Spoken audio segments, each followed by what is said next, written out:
So, this is my socket set.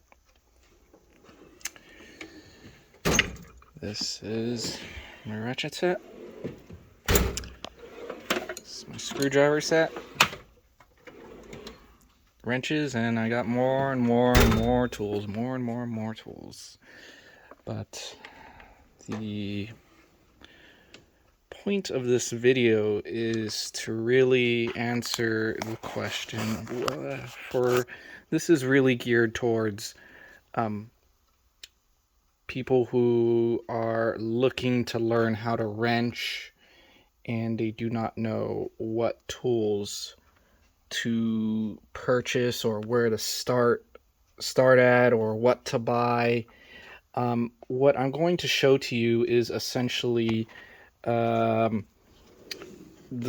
tools that I used when I first started wrenching.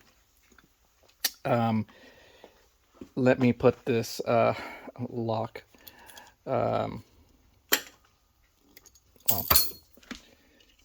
This is what happens when. Let me pause the video. This is what happens when you buy a used toolbox. But let's get over to the video.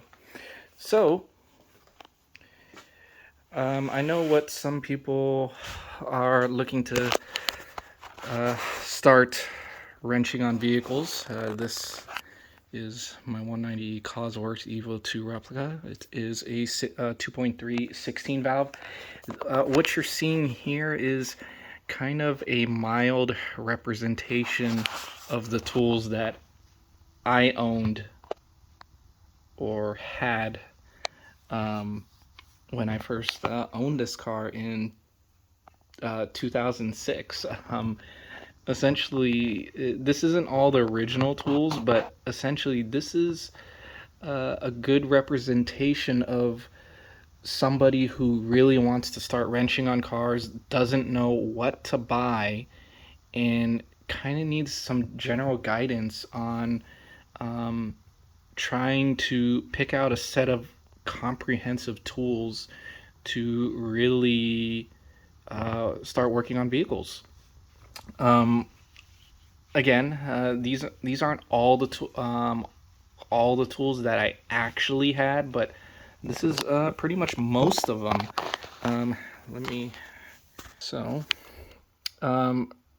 The things I would recommend that you purchase first is a tool bag right over there. You can pretty much find one of these at Harbor Freight for like under $10. That way you can keep your tools all stored together. I do understand that they do sell these type of similar blow molded cases that kind of fold into like a book style where it keeps everything all nice and organized. That's great. To each their own. Those tool sets are fine. You can start with whatever it is you want to start with that fits your budget. But for me, this is essentially what worked best and what I would recommend to anyone who really wants to start wrenching on vehicles. Again, get yourself a nice tool bag right over there, like for under $10. A can of WD-40. As you can see, I'm wearing gloves that do not fit. The reason why I'm wearing gloves that do not fit, and I don't recommend this, I like to take my gloves on and off, but get yourself a box of gloves. Pick yourself up a magnetic tray. I got this at Harbor Freight for like under $5. A good LED light right there, so you can see what you're working on. It is magnetic on the bottom.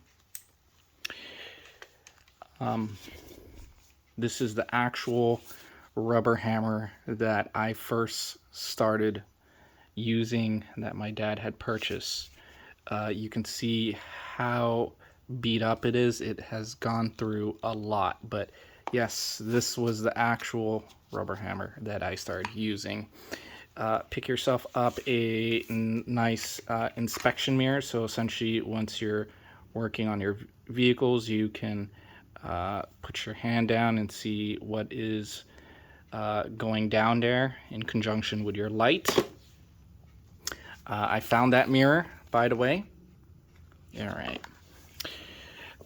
This right here is the actual 3/8 metric socket set that I first started out with when I first was learning how to wrench on cars. You can see how much abuse it has seen throughout the years. But yeah, this was the actual set. Not all the original sockets are there, but I had some loose bolts right over here, spark plug socket right there. This 3/8 set went from 10 millimeters right here, 3/8, to 17 millimeters. The deep ones only went from 10 to 15, and then the shallow went from 10 to 17, and the 1/4 inch went from 7 to 10, and 1/4 inch from 7 to 14 for shallow. This is all I pretty much carried with me, and these were the actual wrenches that my dad had purchased. As you can see, it went from 7 millimeters to 18 millimeters. But this and that socket set, that's all I had. I pretty much had. And this rubber hammer is pretty much all that you would pretty much need to start wrenching on vehicles. The reason why I'm pointing out this set is when I first started learning how to wrench on vehicles, I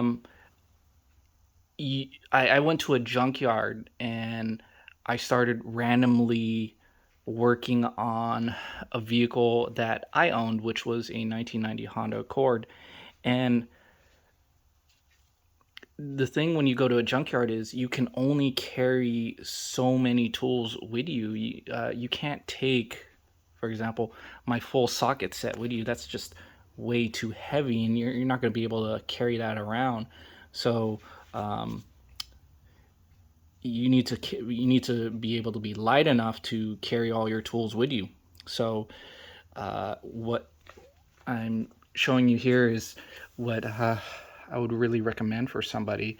Again, those were the sockets I started out with. My dad did purchase a 1/2 inch impact socket set in shallow, in metric.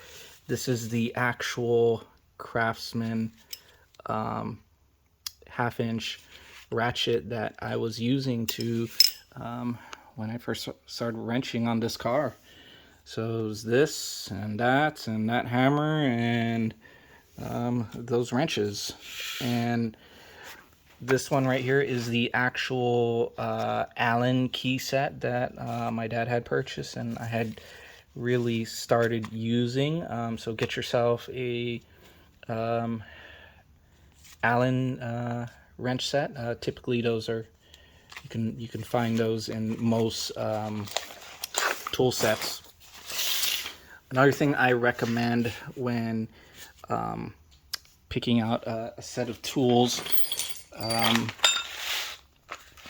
is having a magnetic pickup tool. This is magnetic right here, and you can actually pick up bolts that have fallen down. And this one right here, I got this set or this tool in a set through Harbor Freight that came with some rubberized screwdrivers. But again, this has been so helpful essentially when you drop bolts down into the engine bay. You don't have to get a fancy wrench set like this. You can just start out with a set of wrenches like this. I did pick these up at Sears back before they went out of business. Another thing I'd recommend is a blade to cut things, a file. Again, this was my dad's original file. It is a Craftsman. So this was one of the ones I was using. A wire brush. This isn't the original one, but again, I highly recommend picking up a wire brush. Some scissors to cut stuff. A pry bar. Typically, this is the Pittsburgh one from Harbor Freight. Craftsman does, and other brands do sell much more robust and thicker pry bars, but this for me in the junkyard has been pretty much adequate for all of my needs. This one right here is a Harbor Freight screwdriver set. That's not all of them, but I did pick up the set for roughly like $15. That has been perfectly fine for me, and those were the first set of screwdrivers I had purchased through Harbor Freight, and it has been fine now. I'm sure I probably will break them someday, but it's okay. Get yourself some electrical tape. This right here is Flex Seal tape. I've used Gorilla Tape before in the past, and it kind of leaves like a sticky residue, especially if it gets exposed to the sun. This one right here, the Flex Seal, I have it outside. It has been doing great. This one right here are plastic Pry Tools. This is great for working on interior bits. Again, I picked these up at Harbor Freight. It doesn't come in a set of 3, it comes in a set of more, but for the most part, I would recommend picking up some plastic Pry Tools. You can probably find them online for pretty cheap, under like $5 if you really search around. This right here is the original vice grips that my dad had purchased, and what I've used. I do have some adjustable pliers right here. This was actually quite has seen some very good use over the years. This was the actual width I needed to remove the like collar nut on my drive shaft on my 190 right over there. So this has seen some amazing use over the years. A set of needle nose pliers. These were the actual needle nose pliers that I was actually using. Crescent, made in USA. So this has seen a lot of use. Some cutters right here. These were some cutters I found in a dumpster during an estate sale. This right here is a, well, anyways, it doesn't have a brand, but it is a like more of a comfort bit holder that is twistable right here. The reason why I would recommend a bit holder is I picked up this set on at Harbor Freight for $10. I thought this was amazing. It blew my mind away back then. But if you look closely, I have Allen's, security bits, screwdriver bits, you name it. And all these tools have been very, very helpful for me. And essentially, I do carry a little bit more of this when I go to a junkyard. But overall, this is the type of tools I would recommend to anyone who is learning how to wrench on a vehicle. And this is something I would recommend. Probably a set like this would probably run you $100 or more, but if you have any questions, feel free to leave a comment. Thank you.